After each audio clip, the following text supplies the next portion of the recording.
ओम अज्ञानतिमिरान्धस्य ज्ञानाञ्जनशलाकया चक्षुरुन्मीलितं येन तस्मै श्रीगुरवे नमः। ओम नमो भगवते वासुदेवाय। ओम नमो भगवते वासुदेवाय। ओम नमो भगवते वासुदेवाय। श्री भगवान वाच जथाग्निनाहेमोमालं जोहाति धतम पूर्णशं भजते च रूपम् आत्मा च कर्मानुसारं विदुय मद्भक्तियुगेन भजते तुमाम्। যেমন অগ্নি সমর্পণে কাঞ্চন কলুষ ত্যাগ করে পরিশুদ্ধ হয় এবং নিজ বাস্তব শুদ্ধ রূপে ফিরে আসে, তেমনি ভাবে আমার ভক্তি যুগের দ্বারা আত্মা কর্ম বাসনা সকল থেকে মুক্ত হয়ে আমাকে প্রাপ্ত করে, কারণ আমি তার বাস্তব স্বরূপ। ভগবান বলছেন কাঞ্চন মানে স্বর্ণ। স্বর্ণ যদি পরিবেশের তারতম্যবশত একটা জায়গায় থাকে, তাহলে স্বর্ণ তার নিজের গুণ, নিজের যে উজ্জ্বল, সেটাকে হারিয়ে ফেলে। তাই স্বর্ণকারেরা অগ্নির মধ্যে প্রজ্বলন করার পরে এই স্বর্ণর কলুষটা দূরীভূত হয়ে যায়, অগ্নির কারণে দূরীভূত হয়ে সে তার নিজের স্বরূপটা আবার ফিরে পায়। ঠিক তেমনই ভাবে এই দুর্লভ মানব জন্ম আমরা পেয়েছি, সবাই আমরা পরমাত্মার অংশ, কেউ পরমাত্মার অংশ ছাড়া নয়। পরমাত্মার অংশ জীবাত্মা রূপে আমার দেহের মধ্যে ভগবান বিরাজ করছেন, কিন্তু সেটা উপলব্ধি আমাদের হয় না পরিবেশের তারতম্যবশত। যদি সবাই উপলব্ধি হতো, ভক্তদের যে হয়, তো আমার মতো তোমার হয় না, তাহলে তো এই সংসারটা মধুর হয়ে যেত। তাই বলছেন, ভগবান বলছেন, এই মনুষ্য জন্ম নেওয়ার পরেও পরিবেশের তারতম্যবশত নিজের স্বরূপকে যারা ভুলে কামনা বাসনায় যুক্ত হয়ে ভগবান থেকে দূরে সরে যায়, তারাও যদি ভগবান হচ্ছে আমার ভক্তি যুগ, অর্থাৎ আমার ভগবানের যেখানে নাম হয়, লীলা হয়, কীর্তন হয়, ভক্ত সমাগম হয়, সেখানে যদি কেউ যায়, সেই যাওয়ার কারণে ধীরে ধীরে তার মনের বাসনা, তার কলুষতা দূরীভূত হয়ে তার আত্মানন্দে বিভোর হয়ে তার যে পরিশুদ্ধ, এই সংসারে আমরা কোথা থেকে আসলাম, আমরা কোথায় যাব, আমরা গন্তব্যস্থলটা কোথায়, আমি কে, কোথা থেকে আসলাম, কেন গেলাম, সেই যে স্বরূপটা, ঈশ্বরের রূপটাই আমার মধ্যে আছে, দেহের মধ্যে আছে। দেহ যেদিন থাকবে না, সেদিন কি হবে, সেই রূপে সে প্রকাশ করে। যেমন আমাদের একটা প্রবাদ আছে যে অঙ্গার শতধূতেন মলিনত্ব নজায়তে। অঙ্গারকে যতবার আপনি ধৌত করেন, অঙ্গারের মলিনত্ব যায় না, কালোই থাকে। কয়লা ধুলে ময়লা যায় না। কিন্তু ভাগবতে এসে বলছেন যে না, এটা পরিবর্তন। তাহলে আমার জীবন আমি যত পাপী হই, আমার সারা জীবনকে আমি পাপই থাকবো? কয়লা ধুলে যদি ময়লা যায় না, তা আমার মতো অধম সারাটা জীবন খালি পরিবেশের তারতম্যবশ খারাপ পথে আমি ছিলাম, আমার জীবনে কি আর কোনোদিন ভালো পথে আসবো না? এটাই তো বোঝায় কয়লা ধুলে ময়লা যায় না। কিন্তু ভাগবতে বলছেন না, এটা না, কয়লা ধুইলেও ময়লা যায়। কিরকম যায় এটা উদাহরণ দিচ্ছেন, খুব মধুর উদাহরণ। আংটা বা কয়লা যদি রাস্তার মধ্যে পড়ে থাকে, এটা কালো রঙের আংটা, তো এটারে আপনি যতই ধৌত করবেন, এটা ঠিক আছে, ধৌত যতই করবেন তার রং বদলাবে না। কিন্তু এই আংটাটাকে যদি অগ্নির মধ্যে প্রজ্বলিত আগুনের মধ্যে ছেড়ে দেন, কিছুক্ষণ পরে দেখবেন সেই আংটাটাও আগুন অবয়ব ঠিক থাকবে, তার আকার ঠিক থাকবে, আকার পরিবর্তন হবে না, কিন্তু তার কালো রং আর থাকবে না, সে উজ্জ্বল বর্ণের হয়ে যাবে। তাই ভাগবতে বলছেন আমার গুণ কীর্তন যারা শ্রবণ করে, যত বড় অধমই হোক, সেই অধমের যা কিছু আছে মলিনত্ব সমস্ত দূরীভূত হইয়া সে যদিও সেই অবয়বটাকে তার নিজের স্বরূপে আবার ফিরিয়ে আসে। অর্থাৎ আমি ভগবানের, ভগবান আমার, এই স্বরূপে চলে আসে। যথা যথাহু আত্মা পরিমৃজ্যতেষু মত পুণ্যকাত শ্রবণাভিধানৌ তথা তথা পুষ্যতি বস্তু শুষ্কং চস্কুর্জ্যোতঞ্জান সম্প্রযুক্তম। যেমন যেমন আমার পরম পাবন লীলাকথার শ্রবণ কীর্তনে চিত্ত মলিনতা দূর হয়, তেমন তেমন তার সম্মুখে সূক্ষ্ম বস্তু বাস্তবিক তত্ত্ব উদ্ভাসিত হতে থাকে। এ যেন অঞ্জন ব্যবহারে নেত্রদোষ বিমোচনে সূক্ষ্ম বস্তু দেখার শক্তির আগমন ঘটে।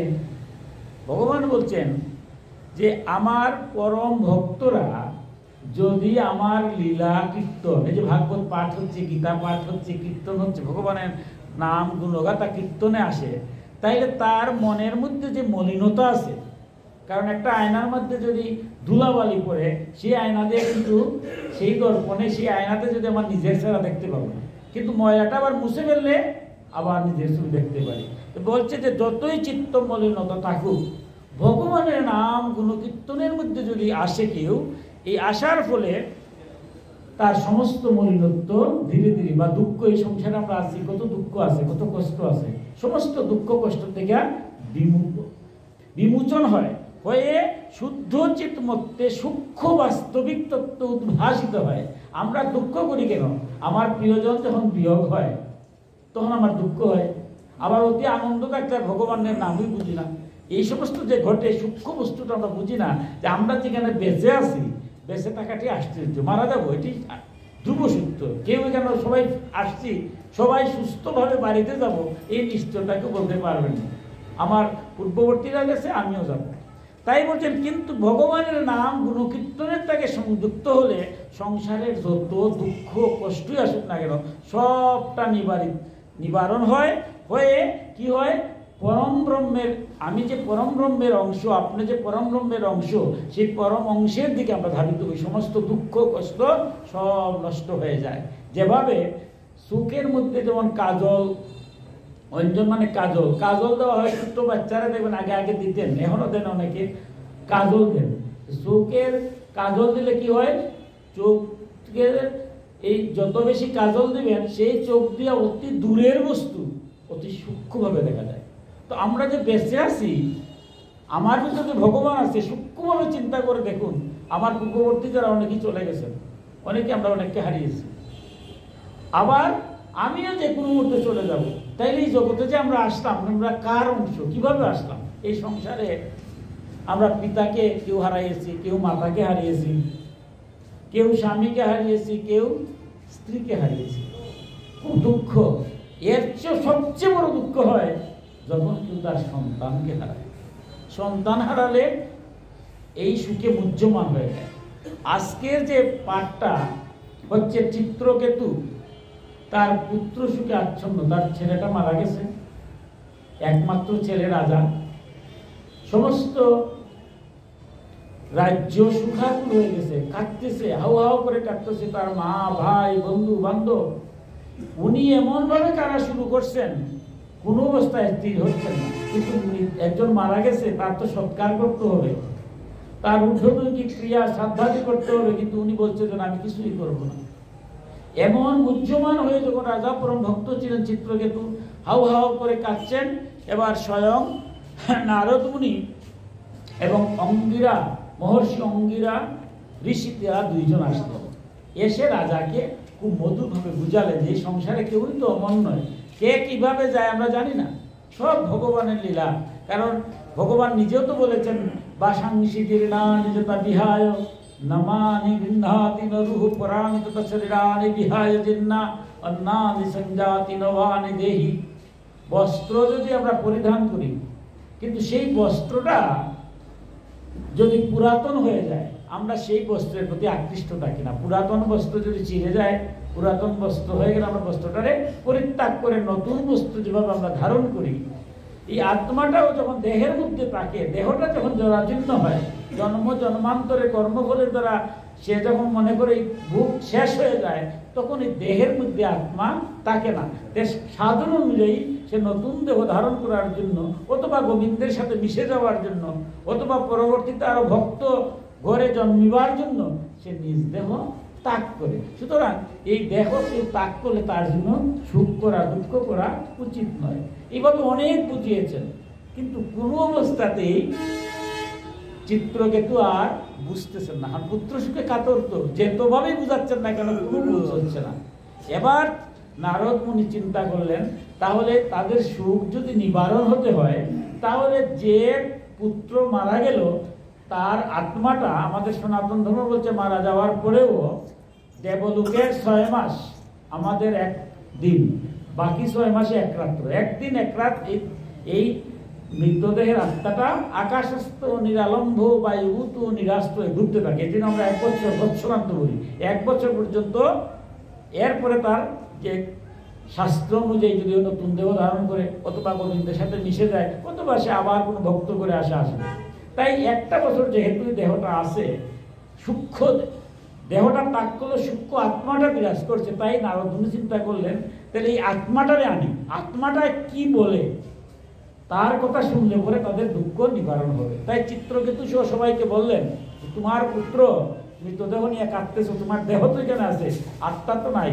সেই মৃত আত্মাটার আমি যুগ বলে আনবো তোমাদের সামনে, তোমরা দেখবে না, কিন্তু তার সাথে যে আমার কথোপকথন হচ্ছে তোমরা শুনবে। শুনো, তোমার যে ছেলের জন্য তো কান্নাকাটি করতেছো, সেই ছেলে কি বলতেছে। তাই এবার নারদ মুনি তাকে যুগ বলে সেই আত্মাটাকে আনছেন। এবার নারদ কি বলছেন দেখুন, নারদ উবাচা জীবাত্মৌনৌপস্য ভদ্রং তে মাতরং পিতরং চোতে সুহৃদো বান্ধবাস্তপ্তাশু চ তৎকৃতয়া বিষম কলেবারং সোমা বিশ্ব শেষোমায়ুষুরিবৃত ভূভুক্কো ভুগন পিতৃ প্রত্যান্দিষ্ঠ নিপাসনম। নারদ মুনি এবার সেই জীবাত্মা, মৃত যে পুত্র তার যে আত্মাটা, তাকে উদ্দেশ্য করে বলছেন, হে জীবাত্মা, তোমার মঙ্গল হোক। দেখো, তোমার পিতা মাতা শরীর বন্ধু বান্ধবরা তোমার বিয়োগজনিত সুখে অত্যন্ত সন্তপ্ত রয়েছেন। সুতরাং তোমার যেটুকু পরমায়ু অবশিষ্ট রয়েছে সেটুকু সময়ের জন্য তোমার মরদেহে প্রকৃষ্ট হও, বন্ধু বান্ধব পরিবৃত্ত হয়ে পিতৃদত্ত নানাবিধ ভোগ্যবস্তু উপভোগ করো এবং রাজ সিংহাসনে অধিষ্ঠিত হও। নারদ মুনি বলছেন, দেখো তুমি মারা গেছো, তোমার বাবা কিভাবে কাঁদতেছে, তোমার মা কাঁদতেছে, বন্ধু বান্ধব আত্মীয় স্বজন তোমার দেহটা কেন পড়ে আছে, শাস্ত্র অনুযায়ী তাকে সৎকার করবে, কিন্তু এরা সৎকারও করতে পারতেছে না। তুমি এক কাজ করো, তুমি আবার এসে এই মৃতদেহের মধ্যে তুমি আবার প্রাণ সঞ্চার করো, তাহলে তোমার পিতা মাতা সবাই খুশি হবে। এবার যখন এই প্রশ্নটা করেছেন এই মৃত জীবাত্মাকে, এবার জীবাত্মায় কি উত্তর দিচ্ছে দেখুন। এবার জীবাত্মা বলছে, হে দেবর্ষি, আমি নিজ প্রাক্তন কর্মানুসারে দেবতা মনুষ্য পশু পক্ষী প্রভৃতি জনিতে কত না জন্ম পরিভ্রমণরত রয়েছে। তার মধ্যে এরা আমার কোন জন্মের পিতামাতা? জন্মানুসারে বিভিন্ন লোক জন বন্ধু ভাই জ্ঞাতি শত্রু মিত্র মধ্যস্থ উদাসীন ও বিদ্বেষটা হয়ে থাকেন। নারদ মুনিকে উদ্দেশ্য করে বলছে, নারদ মুনি দেখো, আমি তো অনেক জন্ম পার হয়ে আসছি, কত জন্ম পার হয়েছি তার হিসাব নেই। আমি যখন দেহটা ত্যাগ করেছি, ত্যাগ করার পর আমার ওই দেহের প্রতি আর কোনো মায়া নাই, কিন্তু বিগত যে সমস্ত দেহ আমি ত্যাগ করে আসছি সবরে আমি দেখতে পাচ্ছি একসাথে। আমি কত ঘরে জন্ম নিলাম, কত পিতা কত মাতা কত বন্ধু কত আত্মীয় কত স্বজন, কত ভাবে আমি জন্ম নিয়েছি, সমস্ত কিছু আমার চোখের সামনে ভাসতেছে। এবার আমি তো বুঝতেই পারতেছি না যে এরা আমার কোন জন্মের পিতা, কোন জন্মের মাতা, কোন জন্মের বন্ধু।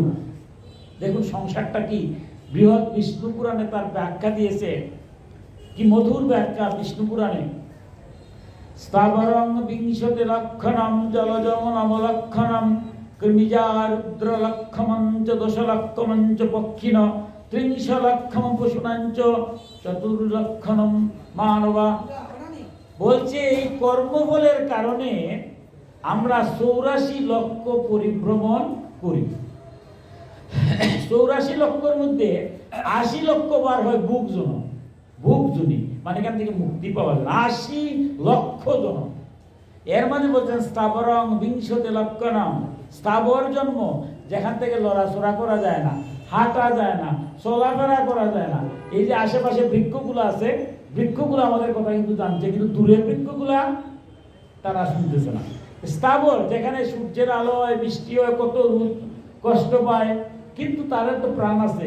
উদ্ভিদের প্রাণ নাই, বিজ্ঞানও তখন বলছে যে প্রাণ আছে। জীব 20 লক্ষ বার জন্ম হয়েছে এবং শেষ জন্ম হয়েছে তুলসী বৃক্ষ।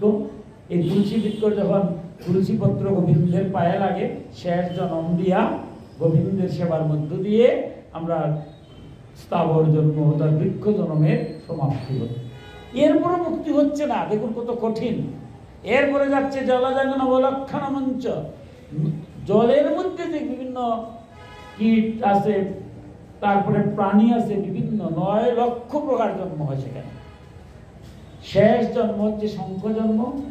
তাই শেষ জন্ম দিয়ে গোবিন্দের পূজা হয়, আমরা শঙ্কর ধ্বনি দিই, শঙ্কর জল দিয়ে শান্তি হয়।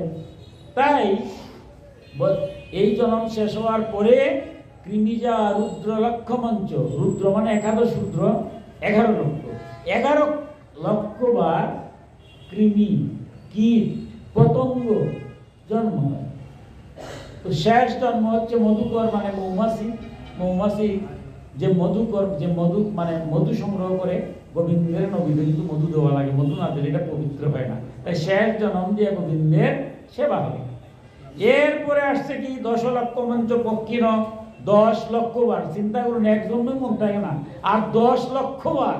আবার কি হচ্ছে পক্ষী জন্ম, 10 লক্ষ বার পক্ষী। শেষ জন্ম হচ্ছে ময়ূর, শেষ জন্ম দিয়ে গোবিন্দের সেবা হয়, ময়ূর পুচ্ছ গোবিন্দের চূড়ায় মাথায় দেওয়া হয়।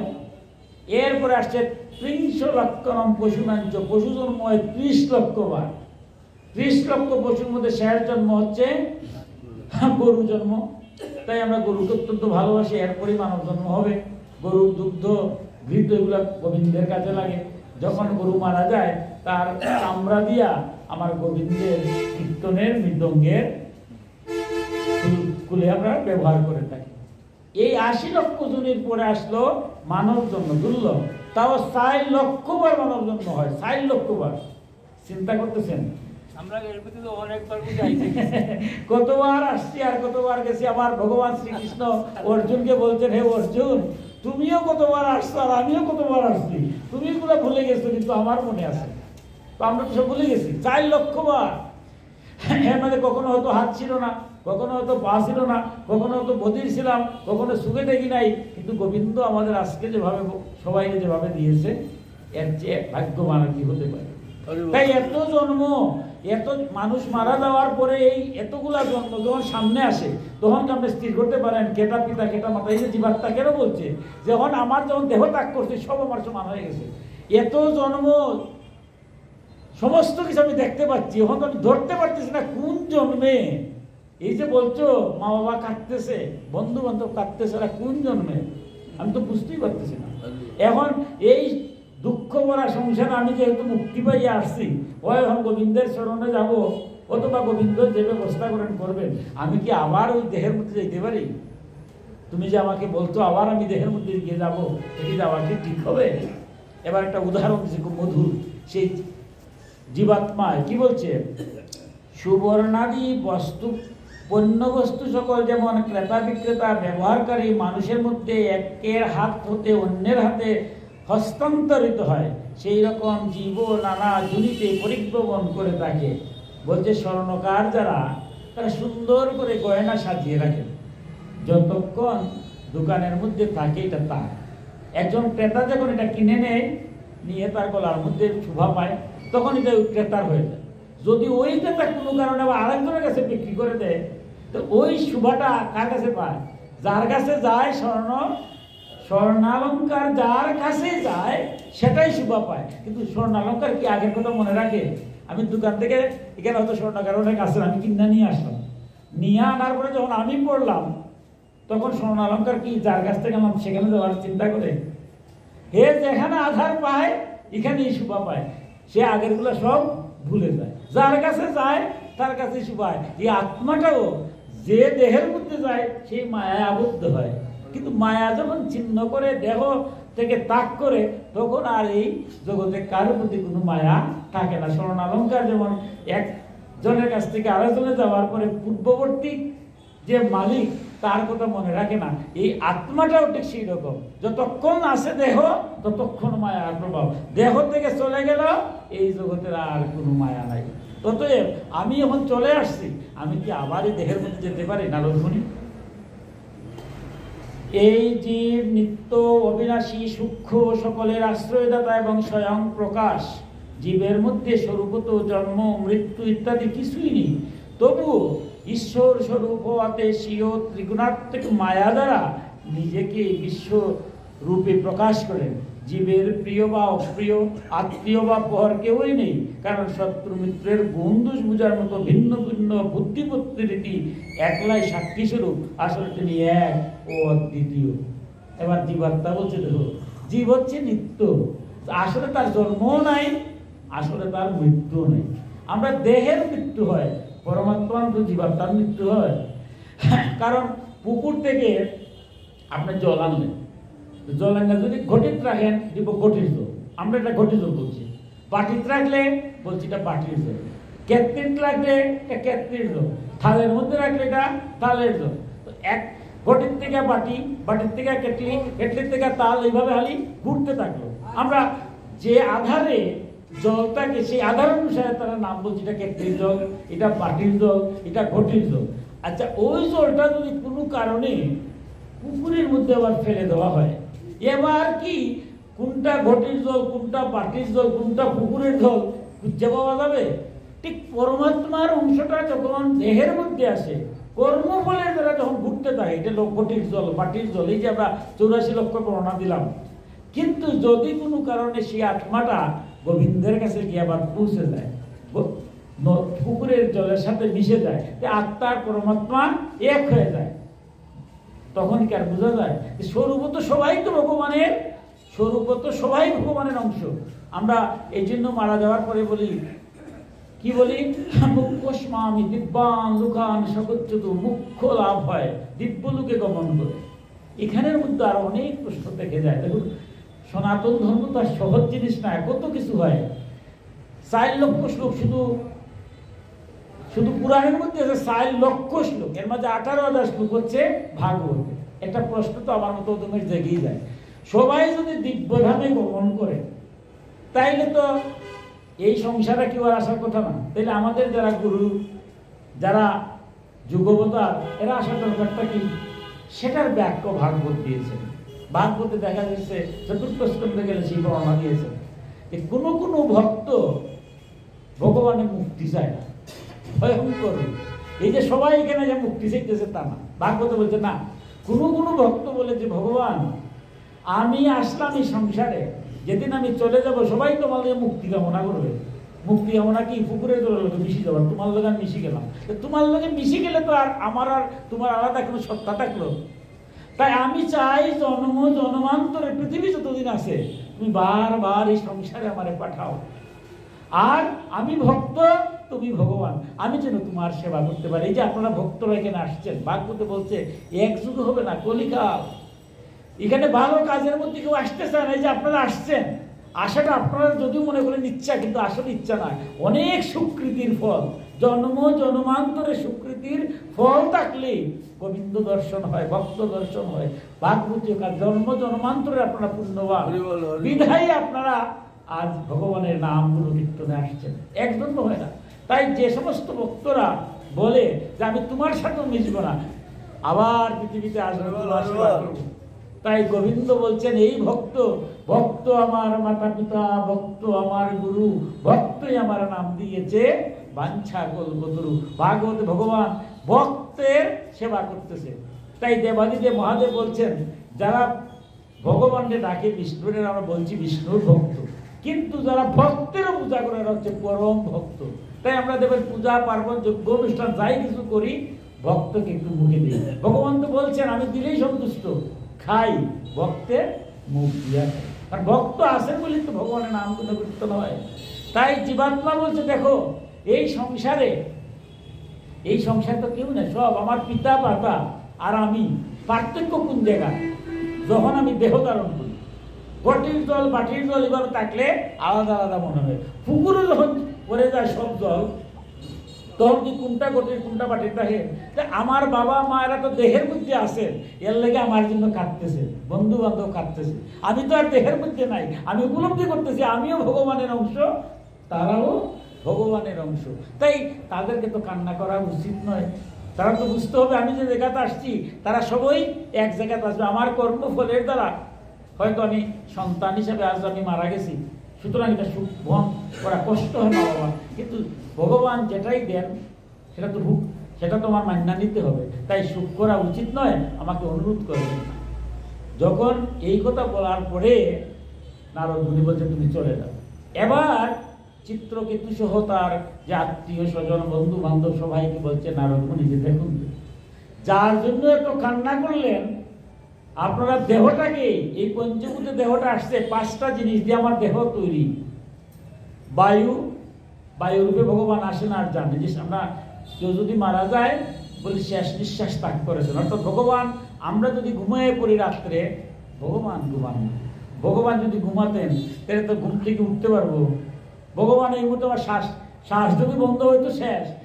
বায়ুরূপে 5টা ভূতের মধ্যে বায়ুরূপে তিনি আসছেন আর যাচ্ছেন। যখন একদম শেষ চলে গেলেন আমরা বললাম শেষ নিঃশ্বাসটা।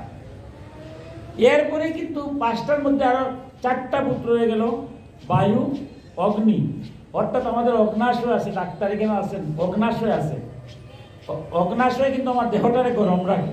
যখন বায়ুরূপে ভগবান চলে গেলেন ধীরে ধীরে বিকল হয়ে গেল, ধীরে ধীরে অগ্নাশয়টা বিকল হওয়ার আস্তে আস্তে ঠান্ডা হওয়া যায়। মানুষ মারা যাওয়ার পরে কি হয়, একদম ঠান্ডা হয়ে যায়। অগ্নি ছিল, অগ্নি নাই, দেহের মধ্যে বায়ু নাই, অগ্নি নেই। তারপরে আর 3টা জিনিস থেকে যায়। এই 3টা জিনিস কি? মেয়াদি যে মাংস, যেটাকে আমরা পৃথিবী বলছি, পৃথিবীর অংশ, মাটির অংশই আমরা এই মাংস। আর কি? জল, জল আছে দেহের মধ্যে, মাটি মানে মাংস, জল আছে। আর সব না তাহলে কি হয়? শূন্য, শূন্যই বিশ্ব ব্রহ্মাণ্ড। এই বাকি 3টার জন্য আমরা সৎকার করি, অর্থাৎ অগ্নিতে প্রজ্বলন করে সব চলে গেল। তাই নারদ মুনি বলছে দেখো, যে চলে গেছে সে তো বুঝতে পারছে, তার কথাই তো শুনলাম, এখন আর সুখ করা উচিত নয়। যারা তুমি আসো আমার কর্তব্য থেকে বিচ্যুত হওয়া যাবে না। সেই মৃতদেহটা এখানে পরে থাকবে, হবে না। তাকে পঞ্চভূতে আসছো, পঞ্চভূত তারা লীন করে দাও। তার ঊর্ধ্বগামী ক্রিয়া, শ্রাদ্ধ, শান্তি, যেটুকু শাস্ত্রের বিধান আছে সেই বিধান অনুসারে তুমি সমস্ত কার্য করো, ভক্ত খাওয়াও। এই যে আমাদের সনাতন ধর্মে শ্রাদ্ধের দিন সবাইকে খাওয়ানো হয়, খুব দুঃখ হয়। আজকে আমরা আসলে এমন একটা জাতি, আমাদের হিন্দু জাতির মধ্যে আলোচনা হবে, সমালোচনা হবে, কিন্তু শাস্ত্রের বাইরে কোনো কথা বলবে না। সনাতন ধর্ম ছাড়া এমন কোনো ধর্ম নাই জগতে যে শাস্ত্রের বিরুদ্ধে কথা বলে। কিন্তু আমরা এমন একটা অবস্থা, শাসনে বসেই যা মুখে আসে তাই বলতে পারি, মনে করি যে এই একটা সুযোগ হলো। কিন্তু একটা জিনিস সব গোবিন্দ দেখতেছে, কেউ ছাড় পাবো না। আমার শাস্ত্র ভিন্ন কোনো কথা যদি বলি, গোবিন্দ আমার ছাড় দেবে না। ইদানিংকালে হঠাৎ করে কেউ কেউ বলছেন শ্রাদ্ধ বাসরে খাবেন না, খুব কষ্ট হয়। আজ আমি যদি মারা যাই, যেদিন আমি মারা যাব আমার পুত্র বুঝবে, আমার সন্তান বুঝবে, আমার আত্মীয় স্বজনরা বুঝবে কত কষ্ট, কত দুঃখ হয়। কিন্তু তাদের দুঃখ নিবারণ কিভাবে হবে? অনাদিরাদি গোবিন্দের নামে প্রসাদ দিয়ে যখন ভক্তজনকে খাওয়ানো হয়, ভগবান বলছেন এই ভাগবতে, আমি কেউরে মুক্তি দিতে পারি না, কর্মের বন্ধনে সে মুক্ত হতে পারে না। কর্মের বন্ধনে 84 লক্ষ জনি ভ্রমণ করতে হয়। তবে যদি আমার কোনো ভক্ত আমারে ব্যাকুল ভাবে আমাকে আরাধনা করে, আমি আবার ভক্তর প্রার্থনা ফেলতে পারি না। কঠিন কথা। আমি সারাটা জীবন পাপ করছি, আমার পাপের প্রায়শ্চিত্ত হবে। কিন্তু আমার জন্য আমার মৃত্যুর পরে কোনো পরম ভক্ত যদি গোবিন্দকে প্রার্থনা করে, হে গোবিন্দ তার বিধি আর তার পাপটা মোচন করে তার বিধি আর তার শান্তি দাও, ভাগবতে বলছে আমি সেই ভক্তের কথা ফেলতে পারি না। তাই শ্রাদ্ধ বাসরে যে খাওয়াটা হয় এটা শাস্ত্রের কথা, মনুসংহিতার কথা। মুখরোচক কথা বললে তোমার হবে না। যুগ যুগ ধরে স্বয়ং ভগবান শ্রীকৃষ্ণ যখন মারা গেছেন, মনুষ্য যখন নিয়ে আসছেন তারও শ্রাদ্ধ হয়েছে। শ্রীকৃষ্ণ তার নিজের মা বাবার শ্রাদ্ধ করেছেন, রামচন্দ্র তার মা বাবার শ্রাদ্ধ করেছেন। আমার মহাপ্রভু যেদিন সন্ন্যাসে গিয়েছেন, সন্ন্যাসে যাওয়ার পরে তো আর গারস্থ আশ্রম থাকে না, কিন্তু সন্ন্যাসে কখন গিয়েছেন? মা বাবার শ্রাদ্ধ করে, শ্রাদ্ধ করেছেন মহাপ্রভু নিজে। নিজে আচরি ধর্ম জীবের শিখায়। আপনার বাবা বা আজকে আমি অধম, আমার বাবা নাই, বাবার শ্রাদ্ধের দিন অনেক ভক্তকে নিমন্ত্রণ করলাম। হায় রে, তার মধ্যে কি এক দুজন ভক্ত নাই? কে ভক্ত তো আমরা জানি না। আমি তিলক দিছি, মালা পড়ছি, আমি কি ভক্ত হয়ে গেলাম? এটা বহিরাঙ্গ। কারণ মহাপ্রভু যখন ষষ্ঠিক সন্ন্যাসী হয়েছেন, মহাপ্রভুর মালা নাই। মহাপ্রভু যখন সংসারী ছিলেন, তার মালা ধুতি সব আছে। যখন মহাপ্রভু ষষ্ঠিক সন্ন্যাসী হয়েছেন, মালা নাই, তিলক নাই। আপনারা দেখবেন অনেক গুরুদেব আছেন এখনো আমাদের মধ্যে যারা তিলক মালাও করে না। আমার মতো অধম তাদের সমালোচনা পট করে ফেলে। ফেসবুকের যুগ তো, একটা বার বুঝে না, একটা কথা বলতে গেলে 1000 বার চিন্তা করতে হয় সে কোন স্তরে। ষষ্ঠিক সন্ন্যাসী যারা, তারা মালাও করে না। কয় মালা যদি করি এটা অহংকার, বাবা আমি খুব বড় ভক্ত, মনে মনে হয়ে যায়। আমার চেয়ে ভক্ত আর কেউ আছে নাকি? সাথে সাথে ধ্বংস হয়ে যায়। ওই স্তরে গেলে কিচ্ছুই না। স্বয়ং রামকৃষ্ণ পরমহংসদেব তিনি আদ্যাশক্তির আরাধনা করছেন। তার ভাগনা রাত্রে গিয়েছে একা একা, যে উনি কোথায় যায় মামা দেখি। গিয়ে দেখেন গঙ্গার তীরে কাপড় চুপড় সব করে দিয়েছেন, একদম উলঙ্গ। এমনকি তার পৈতাটা ছিল, পৈতাটাও করে দিয়েছেন। সে ভয়ে আর কিছু বলে নাই। পরের দিন বলছে, মামা তুমি যে আরাধনা করলা বুঝতে পারলাম না, তোমার সমস্ত শরীর দেহের মধ্যে কিচ্ছু রাখো নাই, শেষ পর্যন্ত তুমি ব্রাহ্মণ করে জন্ম নিয়েছিলা, পৈতাটাও খুলে ফেললা, তারপর তুমি আরাধনা করলে, এটা তো কোনো বিষয় বুঝলাম না। রামকৃষ্ণ বলছে, রে বাবা সাধনা কি এত সহজ? ভগবানকে যদি আনকন্ডিশনাল সারেন্ডার না হয়, আত্মসমর্পণ না হয়, ভগবান পাওয়া যায় না। তাই যত অহংকার আছে আমার দেহের মধ্যে, এই সংসারে তো আসছি মাতৃগুলো উলঙ্গ অবস্থায়, যাওয়ার সময় কি আমার কি কাপড় পরে সুন্দর দিয়া দেবে? কিছুই দেবে না। সুতরাং এগুলা পাস, এগুলো অহংকার। এমনকি আমি যে পৈতাটা করলাম, এটাও আমার একটা অহংকার হয়ে যায়। আমি ব্রাহ্মণ কুলে জন্ম নিয়েছি, খালি কুলে জন্ম নিলেই হয় নাকি? জন্ম হোক যত তথা কর্ম হোক বলা। আমার এই পৈতার লেগে যদি মনে করি বাবা আমি তো কম না, ব্রাহ্মণ, অহংকার। এই অহংকার শূন্যের জন্য ভগবানকে আরাধনার জন্য আমার পৈতাটা তুলে সাধনা করেছে, আমার সাধনা শেষ আবার দিয়েছে। সহজ জিনিস না, কঠিন। এটা আধ্যাত্মিক তত্ত্বকতা। ষষ্ঠিক সন্ন্যাসী তারা কিছু নাই। তাই আমরা কারোর সমালোচনা করব না। আমার মতো ওদের কেন মালা দিচ্ছি? মালা দেওয়ার কি? আমার গুরুদেব বলছে তুই মালা দেবো, আমরা সবাই মালা দিচ্ছি। কেন দিচ্ছি মালা? আমি তো সারাটা দিন গারস্থ আশ্রমে আছি। মালাটা তাকলে মনে করি এই মাথা দিয়া কারো চিন্তা করা যাবে না, সব তো মাথা দিয়ে হয়। তিলক যতক্ষণ দিছি, যে বক্ত সামনে আসছি, সারাদিন যাই কিছু করি, যতক্ষণ তিলকটা থাকবে ততক্ষণ ভয় লাগে যে এই তিলক লইয়া কারোর সাথে খারাপ ব্যবহার করবো না। যারা আপনারা ভক্ত সবসময় সারাদিন তিলক দেন, তারা কিন্তু খারাপ কার্য হয় না, কারণ মনটাকে স্থির করার জন্য। কিন্তু যারা দেন না, হুট করে আমরা কোনো কথা বলা যাবে না। শ্রাদ্ধের বেলায় বলছে আপনি ভুরি পূজন করান। আমি যাচ্ছি না এদিকে, বিশাল শ্রাদ্ধের যে ঘটনা, এগুলা কঠিন কথা। গরুর পুরাণে গিয়ে এগুলা বলছে কিভাবে শ্রাদ্ধ, একসময় ছিল না শব্দ, ঠিক আছে, নিমির থেকে শ্রাদ্ধের উৎপত্তি হয়েছে। কিন্তু আমরা তো সুখাকুল হৃদয়, কৃষ্ণ যখন মারা গেলেন, মারা যাওয়ার পরে স্বয়ং অর্জুন কাঁদতে কাঁদতে বলছে আর আমার কিচ্ছু দরকার নেই, আমার প্রাণপ্রিয় কৃষ্ণ চলে গেল। হঠাৎ করে দৈব মানে হচ্ছে, অর্জুন এই বুঝে তোমার আমি গীতা শিক্ষা দিলাম, তোমার আমি নিজ মুখে গীতা শুনাইলাম, তুমি যুদ্ধ করছো, আর এখন আমি সংসার থেকে চলে গেছি, এখন বলছো আর কিচ্ছু করবে না, আমার এই দেহটা তুমি সৎকার করবে না, এই কি তোমার গীতার শিক্ষা? সাথে সাথে অর্জুন সর্বনাশ, কর্তব্য। সাথে সাথে আবার ভগবান কৃষ্ণেরও দাহ হয়েছে। এবার শ্রাদ্ধের যে বিষয়টা হচ্ছে, আমরা অনেকে বলি যে বৈষ্ণব সেবায় খাই, শ্রাদ্ধে খাই না। আচ্ছা বলেন তো দেখি, শ্রাদ্ধই যদি হয় না, যে বৈষ্ণব সেবা হবে কোথা থেকে? বৈষ্ণব সেবাটা ইদানিংকালে আসছে, এটা ভালো জিনিস। বৈষ্ণবকে যারে দেখলে পরে কৃষ্ণ ভাজনা হয়, যে পরম ভক্ত সেই বৈষ্ণব। আমরা শাকপোষ্য করতাম, অর্থাৎ অনাদিরাদি গোবিন্দকে শাকপোষ্য মানে ওই শাক খাও, মানে নারায়ণকে বিষ্ণুরে শাক দেব, আর ভক্ত বৈষ্ণবরে খাওয়াবো। এখন শ্রাদ্ধই যদি হয় না, এখন শ্রাদ্ধ হলো না, তাইলে বৈষ্ণব সেবা হবে কোথা থেকে? আমি মারা গেলাম, আমি শ্রাদ্ধ খাই না, আমি মারা গেলাম, আমার মারা যাওয়ার পরে আর একটা লোক আমার বাড়িতে, একটা দেখুন চিন্তা করে, একটা লোক শ্রাদ্ধ দিন খায় নাই, তাইলে আমার পরবর্তী যারা আছে এরা কি করবে?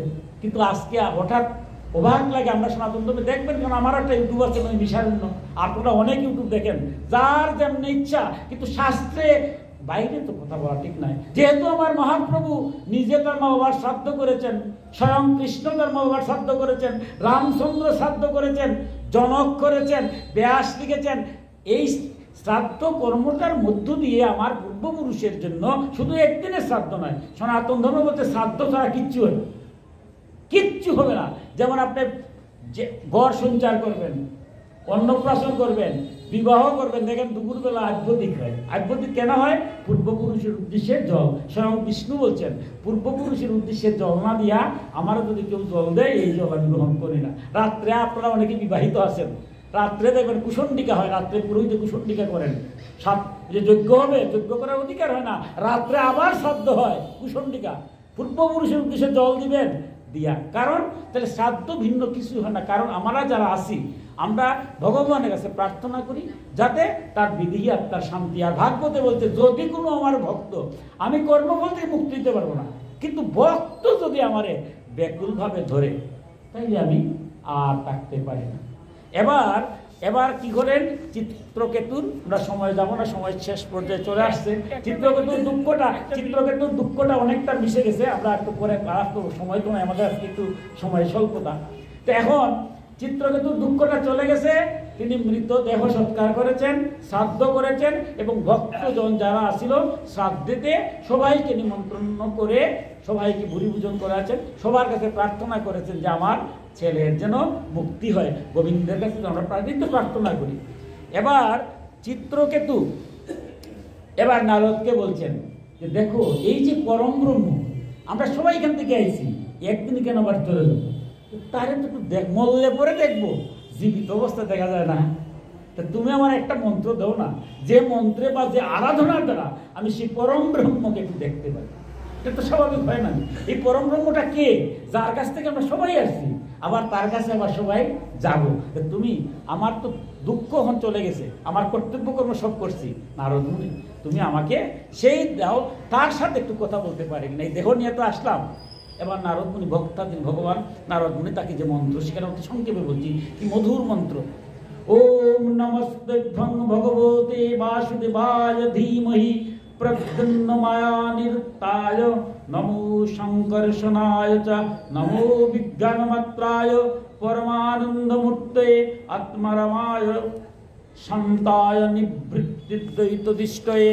এখানে অনেক কথাগুলো আছে, অতি সংক্ষেপে আমি কথাগুলো বলবো, কারণ আমার সময়ের শেষ পর্যায়ে আমরা অনেক কাজ আছে, কীর্তন হবে, মধুর কীর্তন হবে। যখন তিনি ব্যাকুলভাবে ভগবানকে ডাকছেন, ভগবান একটা জায়গায় বড় দুর্বল, ভাগবতে এসে দেখছেন। কি দুর্বল? ভক্ত যদি আমারে ব্যাকুলভাবে ডাকে, আমি আর এই ডাক ফেলতে পারি। আমরা গীতায় দেখেছি পত্রম পুষ্পম ফলম তুষম, 60টা জিনিস বলছেন যে আমার 2টা তুলসী পাতা দাও। তো আমার মতো বলছে, এখন তো তুলসী পাতা আমার বাড়ি আছে নাকি? হিন্দু বাড়ি তুলসী পাতা তারপরে নাই, কিন্তু আমি বলছি নাই, ঠিক আছে তুলসী পাতা দিও না, একটা ফুল দাও, যে না আমার বাড়ি ফুলও নেই, তো বাদ দাও। একটু ফল দাও, যে বাজারে এত দাম, তোমার লাগে এবার ফল নেই, বাদ দাও। বলছে ভক্তি করে যদি একটু জল কেউ দেয়, তাতেই আমি সন্তুষ্ট। এবার কি আমি বলতে পারবো যে ভগবান আমার বাড়ি জল নাই? একটু জল দিলেই সারাদিন কাজ করবো, গারস্থ আশ্রমের বিধানে সারাদিন কাজ করবো, কিন্তু গোবিন্দর একটু জল তুলসী, আপনারা যারা ভক্ত আপনারা তুলসী পত্র দেন, ফুলও দেন, ফলও দেন, জলও দেন, দিয়ে সারাদিন কাজ করবো, এর মধ্যে দিই। কারণ স্বয়ং শ্রীকৃষ্ণ গারস্থ ছিলেন, স্বয়ং রামচন্দ্র গারস্থ ছিলেন। ভাগবতের 18,000 শ্লোক, যত ভক্ত, কোনো ব্রহ্মচারী বা সন্ন্যাসীর গল্প নাই, সব আপনাদের মতো গারস্থ আশ্রম। ভাগবতটা কেন? সবাই গারস্থ আশ্রমে থেকে গোবিন্দকে সরাসরি পেয়েছে। তাই গোবিন্দকে যদি ডাকতে পারেন, ভাগবত এসে বলছে যে আমাকে তো সবাই ডাকে, এগুলা গীতায় যেটা বলছি এটা তো ঠিক আছে, আর ভাগবত এসে দেখি যে বলছে না, এগুলোর দরকার নেই। যদি জল দিতে না পারো, যদি কেউ ভক্তি করে আমাকে নয়ন জলে পূজা করতে পারে, এই যে আপনারা এখানে আসছেন, যদি একটাবার হা গোবিন্দ বলে ডাকতে পারেন, যদি নয়ন ধারা সুখের জল একটাবার গোবিন্দের জন্য করে আমরা হরিনাম কীর্তন করি, দেখি অনেক লোক হাউ হাউ করে কাচ্ছে, আমার মতো বুঝি না এটা কেন কাচ্ছে। যখন আত্মার সাথে পরমাত্মার মিলন হয়, তখনই তার নয়ন জল, এমনি আসে না। এমনি কি নয়ন জল আসে? আসবে না। যখন আমরা সেই উপলব্ধি করি যে হ্যাঁ গোবিন্দ আমারে পাঠাইলো পৃথিবীতে মানুষ করিয়া, আমি মানুষিয়া কি করলাম, ঝগড়া বিবাদ কত কিছু যে করতেছি, গোবিন্দের কাছ থেকে কত দূরে যাই। এই পৃথিবীর প্রতিটার মধ্যে তো মানুষ আছে, সবার যদি মঙ্গল করি, সবার যদি মঙ্গল করি, শুধু আমার জন্যই ব্যস্ত হলাম, জগতের লেগে আমি কি করলাম? একদিন তো চলে যাবো, কোন দিন যাবো তাও জানি না, এক সেকেন্ডের মধ্যে চলে গেলে কি আমি এগুলো নিয়ে যাবো, যা সম্পত্তি যা কিছু করি। তখন মানুষের মধ্যে যখন ব্যাকুলতা সৃষ্টি হয়, তখনই ভগবানের কাছে কাঁদে। আর গোবিন্দ বলছেন, যখন নয়ন জলে কেউ কাঁদে আমারে দেখার জন্য, আমারে পাওয়ার জন্য, আমার ভক্তরে সেবা করার জন্য, তার আর কিচ্ছু লাগে না, এই নয়ন জলেই আমি সন্তুষ্ট হয়ে যাই। আজ চিত্রকেতু হাউ হাউ করে প্রার্থনা করছে, ভগবান এই মনুষ্য জন্মে আমি পুত্র কন্যা সবই তো পেলাম, কিন্তু আসলে থেকে কেউই আমার নাই, আমার ছেলে চলে গেল, কাঁদতেছি, কদিন পরে আমি নিজেও চলে যাবো। তোমার যে স্বরূপটা একটাবার দেখা দাও না, তোমার রূপটা একবার দেখি, তুমি কি রকম আছো। যখন নয়ন জলে কাঁদতেছেন, ভগবান আর স্থির থাকতে পারলেন না, এবার ভগবান চিত্রকেতুর সামনে প্রকট হলেন। ওই এবার চিত্রকেতুকে কি মধুর কথা বলছে, অতি সংক্ষেপে বলছি। ভগবান বলছেন, হে চিত্রকেতু, দেবর্ষি নারদ এবং অঙ্গিরা ঋষি আমার সম্বন্ধে যে বিদ্যা তোমাকে উপদেশ দিয়েছেন, তার ফলে আমার দর্শন লাভের প্রভাবে তুমি সম্যক প্রকারে সিদ্ধি করেছ। যে নারদ মুনি যে মধুরভাবে ব্যাখ্যা করেছেন, সেই জন্য তুমি বুঝতে পারছো আমাকে যদি ব্যাকুলভাবে কেউ ডাকে আমি বাধ্য। আমি কিন্তু স্বাধীন নই। ভগবান বলছেন আমি স্বাধীন, আমি তোমার স্বাধীন। ভগবান বলছে আমি স্বাধীন নই, আমি ভক্তাধীন, ভক্তের অধীন। ভক্ত যেভাবে নাচায় আমি সেইভাবেই নাচি। তাই আমি তোমার ডাকে না আসে পারছি না, আমি আসতে বাধ্য হলাম। আমি সর্বভূত স্বরূপ, তুমি যে কারণে আমাকে ডাকছো আমি তো বুঝতে পারছি। আমার মুখ থেকে তুমি শুনতে চাচ্ছ আমি কে আর তুমি কি। শুনো আমার কথাটা, শুনো। আমি সর্বভূত স্বরূপ। এই পৃথিবীতে যত ভূত মানে প্রাণী, যা যত প্রাণী আছে 84 লক্ষ জুনির 80 লক্ষ জুনির যে আমরা বিবরণ দিলাম, বৃক্ষ সমস্ত কিছুতে আমি আস্বাদিত। সব কোন জায়গায় নাই, সব মহাপ্রভু এই কারণেই বলছেন, যত্র যত্র নেত্র পরে তত্র তত্র কৃষ্ণ স্ফুরে। যেখানে চোখ পরে এখানে যেন কৃষ্ণ দেখি। কৃষ্ণ ছাড়া কেন আমি যদি উপলব্ধি করি আমার মধ্যে ভগবান আছেন, তা আপনার মধ্যে ভগবান নাই। এই জন্যই মহাপ্রভু কি করেছেন, দধিনী মাণ্ড ভাঙ্গার পরে ধুলায় গড়াগড়ি। এখানে কি পিতা থাকে না, পুত্র থাকে না, স্বামী থাকে না, স্ত্রী থাকেন না, ব্রাহ্মণ থাকেন না, অব্রাহ্মণ থাকেন না, ভক্ত থাকেন না, অভক্ত, সবাই তো থাকেন। কেউ কোনো প্রশ্ন করে? এই গভীর তত্ত্ব আমরা জাগতিকভাবে কেউ পিতা, কেউ পুত্র, কেউ যাই করি, কিন্তু যখন দধিনী মাণ্ড ভাঙ্গার পরে কি করি, সবাই সবার দুলানে, অর্থাৎ সবাই একই জনের অংশ। তাই বলছেন আমি সর্বভূতাত্মা। এটা উপলব্ধি করা কঠিন। এই উপলব্ধি যারা করতে পারে তার মধ্যে কোনো সুখ দুঃখ কষ্ট কিছুই যায় না। জগতে সব কাজ করে, কর্তব্য বাদ দেয় না। কিন্তু সব সময় সে ভাবে এই সংসারে আমি আসছি, যাবো একা, কিন্তু আমি কর্তব্য কর্ম, আমার পিতার প্রতি যে কর্তব্য আছে, মায়ের প্রতি যে কর্তব্য আছে, স্বামী হিসাবে স্ত্রীর প্রতি যে কর্তব্য আছে, স্ত্রী হিসাবে স্বামীর প্রতি যে কর্তব্য আছে, সন্তানের প্রতি দায়িত্ব আছে, সমাজের প্রতি দায়িত্ব আছে, মানুষের কল্যাণের জন্য যে আমি দায়ী, সমস্ত কাজ থেকে কিন্তু বাদ দেওয়া যাবে না। স্বয়ং কৃষ্ণ কি রাজ্য চালানো না, স্বয়ং রাজা ছিলেন, রাম রাজ্য, রাম স্বয়ং রাজা ছিলেন, যিনি জনক নিজেরা যাচ্ছেন। কর্তব্য কর্ম থেকে বিচ্যুত হওয়া যাবে না, সব কাজ করতে হবে, কিন্তু সব সময় অন্তরে রাখতে হবে যে সব যে করতেছি এটা গোবিন্দের দেওয়া, আমি কাজ করতেছি, কিন্তু আসলে এগুলা কিচ্ছুই আমার নাই। আমার কর্তব্য কর্ম থেকে বিচ্যুত হব না। যেদিন আমার সময় আসবে আমি আবার গোবিন্দের কাছে চলে যাব। যারা এই তত্ত্বকথা বুঝে সংসারে থাকে, গোবিন্দ বলছেন যে এরা আসলে এরাই হচ্ছে সন্ন্যাসী। গীতায় যে বলছেন ব্যাসরি পরম সন্ন্যাসী, ভক্ত ধ্রুব, ভক্ত প্রীতু, ভক্ত প্রহ্লাদ, এরা কারা? ভাগবতের। এই আপনাদের মতো সংসার সমস্ত কর্ম করছেন, কিন্তু মনটা গোবিন্দের কাছে দিয়েছেন। যেদিন যাওয়ার গোবিন্দ পেয়ে গেছেন, কিন্তু কর্তব্য কর্ম থেকে বিচ্যুত হওয়া যাবে না। তাই বলছেন আমি সর্বভূতের আত্মা, আমি সকল পালনকর্তা, আমি শব্দ ব্রহ্ম। দেখো এই যে আমরা বিভিন্নভাবে ভগবানের পূজা করি, কখনো শিলার মধ্যে পূজা করি, কখনো আমরা মূর্তি বানিয়ে পূজা করি, কখনো আমার চিত্রপটে পূজা করি, কখনো জলের মধ্যে পূজা করি। আর এই যে ভাগবত পূজা হচ্ছে, গীতা পাঠ, ভাগবত পাঠ শব্দব্রহ্ম, বলে আমি শব্দব্রহ্ম। আমি এই যে প্রতিটা কথা, এই কথাটাও আমি সমস্ত বিশ্ব ব্রহ্মাণ্ডে আছি। আমার এই কথাগুলো যদি তুমি শুনো, বুঝো, তখন দেখবা এই সংসার ধর্ম অশান্তি হবে না। এই যে আপনারা পরিবার, আজকে যদি আপনাদের পরিবার সুন্দর না হয়, আপনি কি কেন সুন্দরভাবে বসতে পারবেন? তাই আমার ভাগবতের যে আমার সব বাস্তব, এখানে অবাস্তব কোনো কথা নাই। আমার পরিবার সুন্দর হতে হবে, আমার সমাজ সুন্দর হতে হবে, আমার দেশ সুন্দর হতে হবে, তবেই তো বিশ্ব সুন্দর হবে। আমরা বিশ্ব শান্তি চাই, বিশ্ব শান্তি তো বহুত কঠিন। আগে আমার পরিবার সুন্দর হতে হবে, আমার সমাজ সুন্দর হতে হবে, দেশ সুন্দর হবে। যার যার সবাই যদি নিজ নিজ কর্তব্য পালন করি, তাহলেই তো আর এই সংসারে আমরা যদি বুঝি, কারো আমরা আঘাত দিব না, কারো প্রতি আমরা বিদ্বেষিত হব না, কারো নিন্দা করব না। কার নিন্দা করব, কারে বিদ্বেষ করব? ভগবান কি আছেন না? আমি এই যেখানে আসি, তিলক দিয়েছি, মালা দিয়েছি, আপনারা ভাগবতের কথা বলছি, খুব ভালো লাগতেছে। আপনার কাছে মনে হচ্ছে যে না, উনি তো খুব ভালো মানুষ, কিন্তু আমার কিন্তু যদি হিংসা থাকে, আপনাকে দেখতে পারতেছেন, হিংসা দেখতেছেন। আমি যদি কারো নিন্দার করতে দেখবেন না, বাইরেরটা দেখছেন খুব ভালো, কিন্তু ভিতরেরটা দেখছেন নি। আচ্ছা, ভিতরেরটা আপনারা দেখলেন না, আমার মধ্যে হিংসা শেষ, আপনাদের কেউ দেখতে পারতেছি না। এখান থেকে ঘর থেকে বাইরে গিয়ে আপনারা সবাই নিন্দা আরম্ভ করে দেবেন।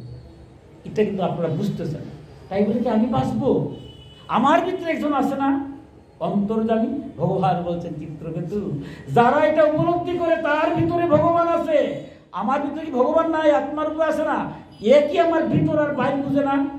আপনারা বাইরে বুঝেন, ভিতর বুঝেন না। আর আমার ভিতরে যিনি সাক্ষী রূপে আছে, উনি ভিতরও বুঝে, বাইরেও বুঝে না? তাহলে এই সাক্ষী রূপে এই তত্ত্বকতা যারা বুঝে যা, আমি কেন আখড়ার মধ্যে এখন আসছি, এখন আমার হিংসা নাই, আখড়াটা খালি পাই হবো, আবার শুরু করে দিলাম মারামারি।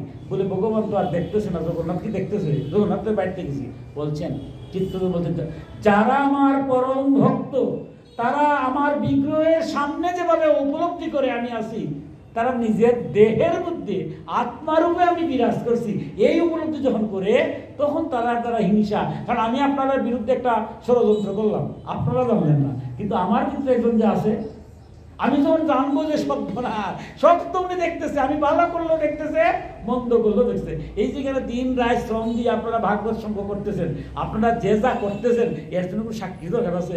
সাক্ষী তো আপনার দেহের মধ্যেই আছে। তাই চিত্রকেতুকে বলছেন, দেখো এইরকম ভক্ত যারা, আমি ভগবান সবে দেহের মধ্যে বিরাজ করছি, উপলব্ধি যারা করে, তারার জন্য এই সংসারটা মায়া। সব করতেছে, কিন্তু কর্তব্য কর্ম বিচ্যুত হওয়া যাবে না। কিন্তু সব সময় তারা ভাবে যারা মায়ার সংসার। তাই চিত্রকেতু, তুমি মায়ার সংসার থেকে, এই সংসার পুত্র কন্যা কে আগে যাবে কে পরে যাবে, এটা পূর্ব নির্ধারিত।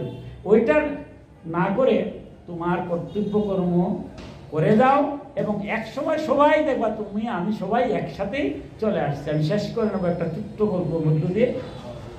এই মায়ার সংসারটা, এখানে আজকের যে বিষয়টা, আমার আজকে যিনি অনুষ্ঠানটা দিচ্ছেন, উনিও পুত্রহারা। সংসারটা বড় কঠিন জায়গা। তো আমরা এই সংসারটা মায়ার দ্বারা আচ্ছন্ন। মায়াটা কি? আমি ছোট্ট একটা ভাগবতীয় গল্প বলে আমার বক্তব্য শেষ করবো। মায়ার দ্বারা আমরা আচ্ছন্ন, সবাই মায়ার দ্বারা। স্বয়ং ভগবান যখন পূর্ণব্রহ্ম দ্বাপর যুগে জন্ম নিয়েছেন, উনি দেখেন বিবাহ করেছেন। রুক্মিণীকে বিবাহ করেন নাই? আচ্ছা, সত্যভামারেও বিবাহ করেছেন। শুধু তাই নয়, তৎকালীন সময়ে যে দুষ্ট দুরাচার, জরাসন্ধ, কংস সহ যারা আছে, শিশুপাল, অনেক নারীদেরকে জোরপূর্বক নিয়ে গেছিল, বন্দি করে রাখছে। তাদেরকে যখন বন্দি থেকে মুক্তি করলেন, আপনি মহাভারতে যাবেন, তারা কোথায় যাবে? এখনো তোমার সনাতন ধর্মে দেখি কিছু দুরাচার দুষ্টরা আমাদের মা মেয়েরারে জুড়ে নিয়ে যায়। এটা কি আমার মার দোষ না আমার বোনের দোষ? দুষ্টরা নিয়ে গেছে, তারা আবার আনবো না? তারে আনতে গিয়ে আমার কোনো সমস্যা হয়? কারণ আমার ভগবানটা দেখিয়ে দিয়েছে। জরাসন্ধের কারাগার থেকে বন্দি নারীদেরকে নিয়েছেন, তারা বলছে যে তুমি যে আমারে নিয়ে গেলা, আমারে সমাজে গ্রহণ করবে, আমরা তো জোর করে নিয়ে আইছে। সংসারটা তো বড় কঠিন একটা জায়গা।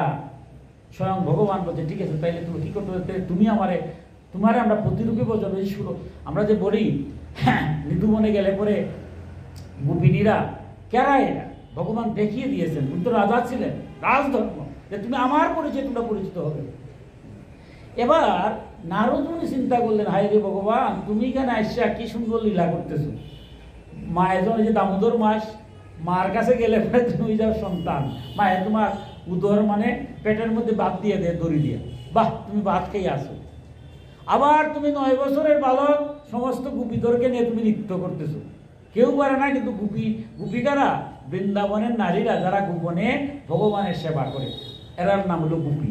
আপনি গোবিন্দ যদি পাইতে চান, ভাগবতে বলছে গোপী হতে হবে, গোপী না হইলে হবে না। গোপী মানে কি, অর্থাৎ সব কাজ করতেছেন কিন্তু আসলে কোনো কাজই করতেছেন না, সবসময় মনটা গোবিন্দের কাছে। যারা আপনারা ভক্ত, এই যে সময়টা এখানে কেন পারলেন, সব কাজ করতেছি গোবিন্দের কাছে যেতে হবে।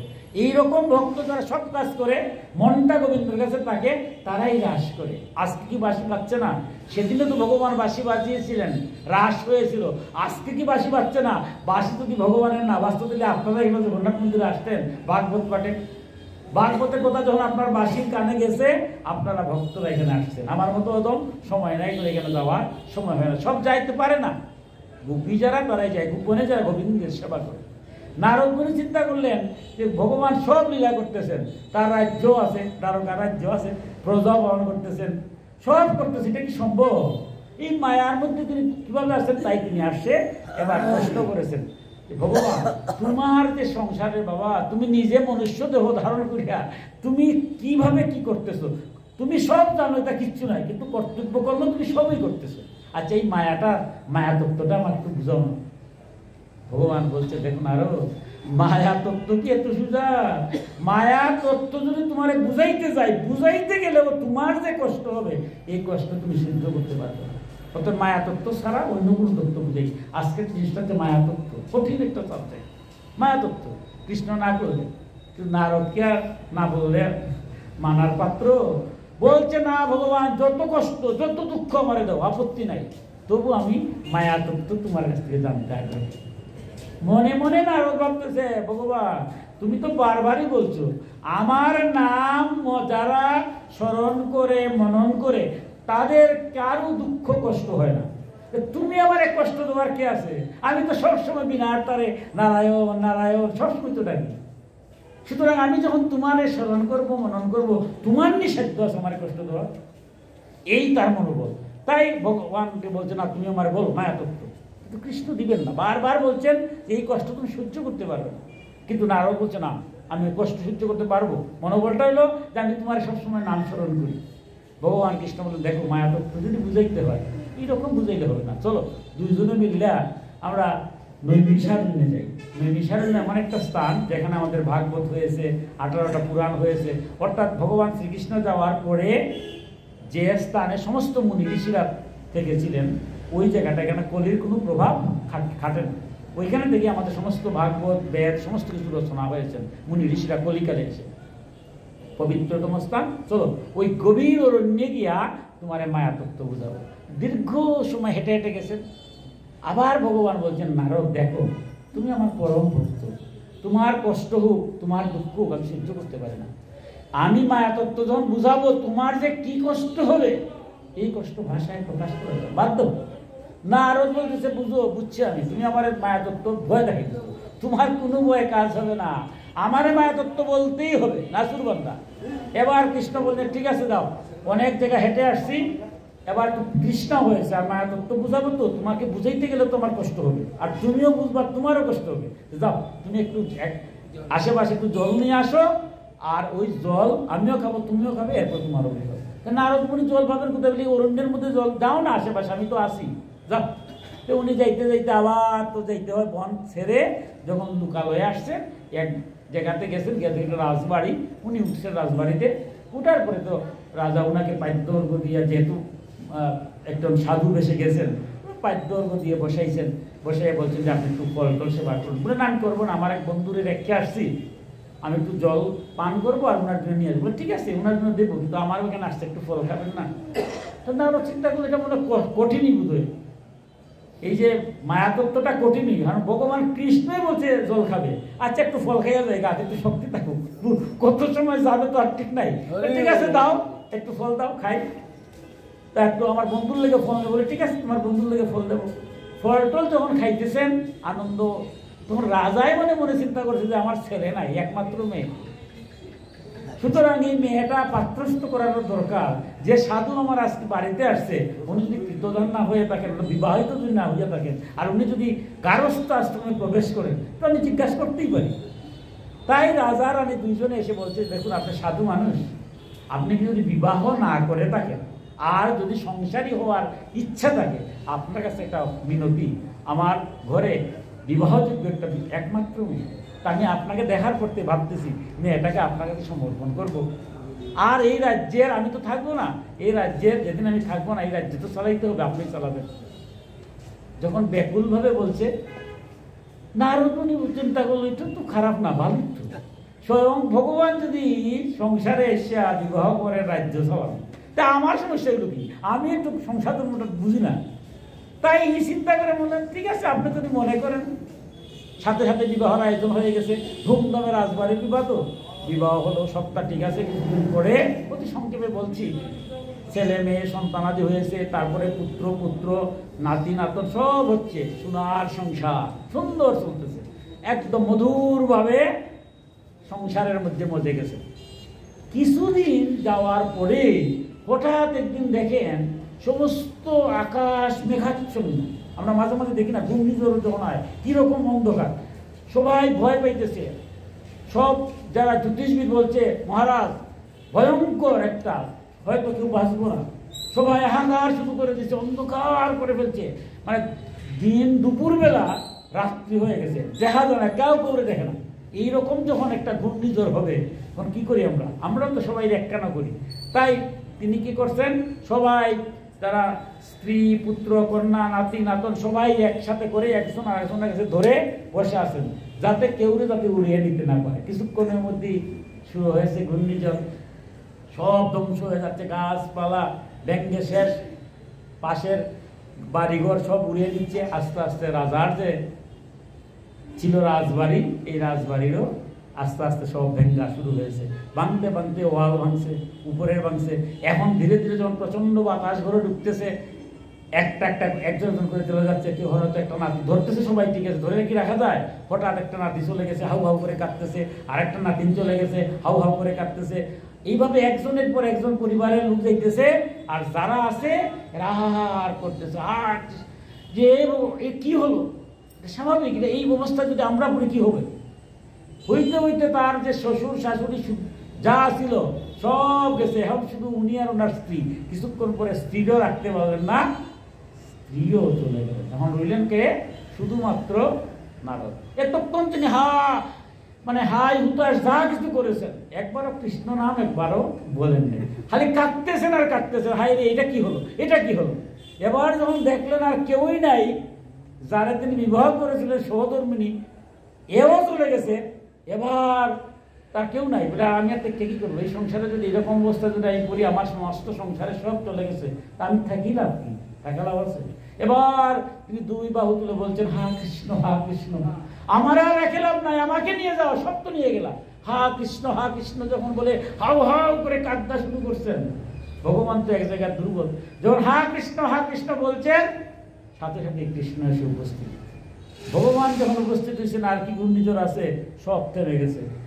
মাথার মাঝে হাতটা বুলিয়ে বলছে, নারদ আমি না বলছিলাম তুমি জল আনার যাবে, জল কই আমার। নারদ এতক্ষণ কোথায় ছিল, এই যে আমরা ভ্রমের বাড়ি আছি, এই যে সংসারে আমরা আছি, আমরা তো এরকম। নারদ এতক্ষণ তো আছিলেন সংসার মায়ায়, যেমনে তার মাথা স্পর্শ করেছেন, এবার তার স্মরণ হচ্ছে এই সর্বনাশ, আমি না নারদ আসছিলাম মায়া তত্ত্ব বুঝতে, ভগবান কৃষ্ণরে রাখিয়েছি নৈমিষারণ্যে, আসছিলাম জল নিতে। এবার তার মনে হয়, হ্যাঁ জল নিতে গিয়া এই অবস্থা, কতটা বছর চলে গেল, নাতি নাতন সব পেলাম, একবার তো ভগবানে রাখলাম না।